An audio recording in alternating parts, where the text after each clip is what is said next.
Salut à toi, bienvenue dans cette vidéo, je suis Amandine et aujourd'hui je vais répondre à une question qu'on me pose souvent, c'est comment savoir quel niveau j'ai en yoga.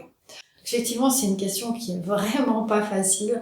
D'ailleurs, c'est assez difficile de répondre comme ça. Ça dépend de tellement de paramètres que c'est difficile de savoir, en fait. Vraiment, quoi. Donc, c'est-à-dire ce niveau débutant, niveau intermédiaire, niveau avancé, à quoi est-ce que ça fait référence? C'est pas évident. C'est pas évident même pour nous en tant que prof, en fait, hein, quand on propose des cours ou quand on propose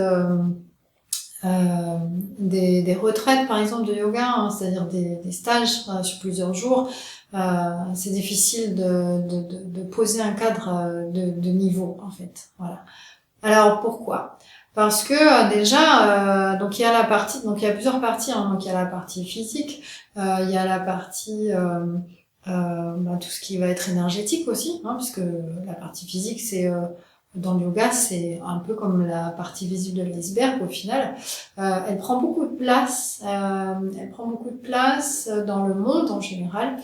Elle prend beaucoup de place aussi dans notre vie parce que ça prend du temps d'apprendre les postures. Ça prend du temps de les pratiquer, de les expérimenter. Mais en termes d'efficacité, sur tout ce qui va être le système énergétique, finalement, elles ont une place assez petite, j'ai envie de dire, voilà, par rapport à la méditation, par exemple, ou au pranayama. C'est un tout, c'est-à-dire que le yoga, c'est un système de pratique, où chaque pratique a son importance. Si on parle, par exemple, des postures, qu'est-ce que ça va être le niveau? Alors, de toute façon, d'une façon générale, j'ai envie de dire finalement que quand on est débutant, là, au moins, c'est clair, c'est qu'on en a pratiquement jamais fait, ou très peu. Qu'on n'a pas beaucoup de notions et qu'on n'a pas beaucoup d'expérience dans son propre corps. Voilà.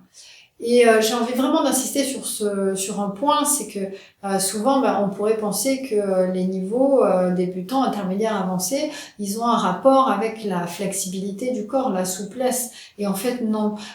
Pourquoi on peut pas faire ça? Mais parce que tout simplement on a tous des corps différents, on a des proportions différentes, on a des morphologies différentes, on a des blocages qui font que une personne va avoir des hanches très flexibles et puis d'autres pas du tout, mais par contre elles vont avoir des ischio-jambiers très flexibles et d'autres pas.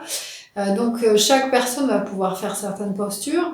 Certaines personnes vont pouvoir faire peu de postures parce qu'elles sont beaucoup bloquées ou qu'elles ont très peu de souplesse. D'autres personnes n'ont jamais fait de yoga mais sont hyper flexibles et pour autant c'est des débutants, vous voyez. Donc voilà, on peut pas se baser du coup sur cette souplesse en tout cas pour déterminer quel est mon niveau en yoga. Voilà. Donc moi j'ai envie de dire finalement si je dois répondre à cette question, ce qui me paraît le plus logique, ce qui me paraît le plus constructif, ça serait plutôt de penser en termes d'expérience. Dans votre propre corps, dans ton propre corps. C'est-à-dire que quelle expérience est-ce que tu as du yoga dans ton propre corps? Une personne débutante, c'est une personne débutante. Une personne intermédiaire, ça pourrait être par exemple quelqu'un qui a pris des cours de yoga hebdomadaires pendant 3 ans, 4 ans, 5 ans, mais qui n'a jamais fait de yoga à la maison. Donc elle va avoir une certaine connaissance des pratiques, des postures, etc. Mais il y aura un chemin qu'elle n'aura pas fait, c'est le chemin personnel de dérouler son tapis à la maison, par exemple. Et puis, on va aussi avoir une autre personne intermédiaire, un autre profil de personne intermédiaire. Ça pourrait être quelqu'un qui, au contraire, a déroulé son tapis à la maison. Donc, a commencé finalement à faire ce chemin, aller soi-même vers le yoga, cette autonomie finalement, se détacher du prof et dire allez, je commence ma pratique perso maintenant. Et qui va peut-être avoir moins de temps que l'autre de pratique, hein. Elle va peut-être faire ça pendant 3 mois, mais elle va acquérir une autre expérience dans son propre corps, bien sûr, qui va aller beaucoup plus vite en fait l'apprentissage, puisque déjà c'est quotidien, et en plus en étant seul, en fait, on ne peut se fier qu'à soi. Ce qui fait qu'on apprend très vite, en fait. Si on doit mettre des définitions derrière ces mots, qu'est-ce qu'un pratiquant débutant, un pratiquant intermédiaire, un pratiquant avancé?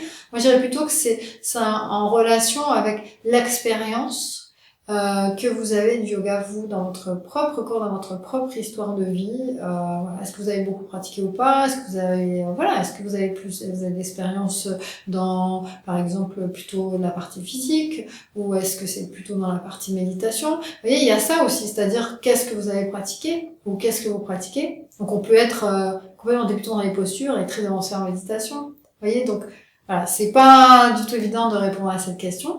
Donc c'est à chacun, en fait. Moi, je peux pas savoir votre place. Souvent, les élèves me demandent quel niveau j'ai d'après vous. Mais moi, je sais pas.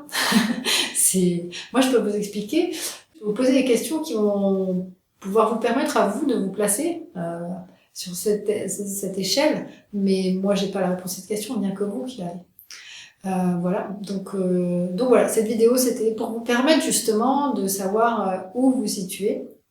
Souvent, j'ai remarqué quand même que les pratiquants, les élèves, les étudiants, ils ont tendance à se sous-évaluer. Ouais, souvent. Et ce qui est important, en fait, c'est voilà, de trouver quelque chose dans lequel vous êtes à l'aise, un cours dans lequel vous êtes à l'aise, une pratique dans laquelle vous êtes à l'aise. Après, en soi, le niveau, c'est pas important. C'est important quand vous allez à des cours, alors savoir si c'est adapté pour vous, parce que sinon, ça peut être dangereux. Si vous avez jamais fait de yoga, vous allez en cours d'ashtanga, où les gens, ça fait déjà 3 ans qu'ils en font, vous allez ressortir bien cassé, suivant votre niveau physique, ce que vous faites à côté. Donc voilà, si vous n'avez jamais fait de méditation et que vous allez à une retraite où on fait 4 heures de méditation par jour, ça va être compliqué pour vous, vous voyez.